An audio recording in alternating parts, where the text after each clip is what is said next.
ආයුබෝවන් සුබ දවසක්. ආදරණීය ගර්භණී සියලුම අම්මාවරුන්ට. ඉතින් අපි හැමෝම දන්න කාරණයක් තමා දරුවෙකුගේ බුද්ධි වර්ධනය සිදු කරන්න හොඳම කාලයක් තමා මව් කුස.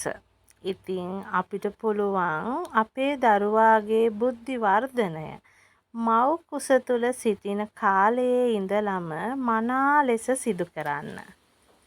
ඉතින් අපේ කුසේ දරුවෙක් පිළිසිඳ ගත් දින සිටම අපි ප්‍රාර්ථනා කරන්නේ පින්වන්ත නිදුක් නිරෝගී වාසනාවන්ත සියලු අඟපසඟින් සර්ව සම්පූර්ණ බුද්ධිමත් දරු පැටියෙක් ලැබේවා කියලා.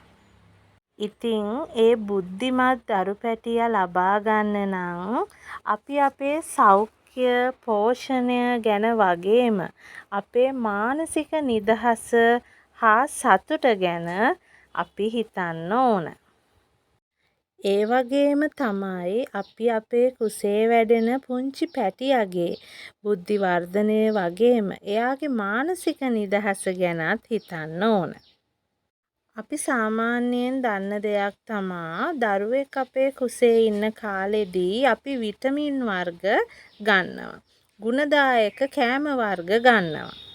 ඉතින් ඒ වගේම තමයි අපිට පුළුවන් අපේ කුසේ වැඩෙන දරුවාට බුද්ධි වර්ධනය සඳහා අවශ්‍ය ඉගෙනීම් සිදු කරන්න. ඉතින් අපිට පුළුවනි අපේ කුසේ වැඩෙන දරුවත් එක්ක පුංචි පැටියත් එක්ක කතා කරන්න, එයාට කතන්දර කියලා දෙන්න, සින්දු කියලා දෙන්න. වගේම ගර්භණී මව්වරුන් වෙනුවෙන්ම විශේෂයෙන් සැකසුණු බුද්ධි වර්ධන වැඩසටහන් තියෙනවා. අන්නේ බුද්ධි වර්ධන වැඩසටහන් තුලදී පුංචි පැටියාගේ කුසේ ඉන්න පුංචි පැටියාගේ බුද්ධි වර්ධනය මානසික සෞඛ්‍ය වගේම ගර්භණී අම්මගේ බුද්ධි වර්ධනය මානසික සෞඛ්‍ය වැඩි දියුණු කරන්න පුළුවන්.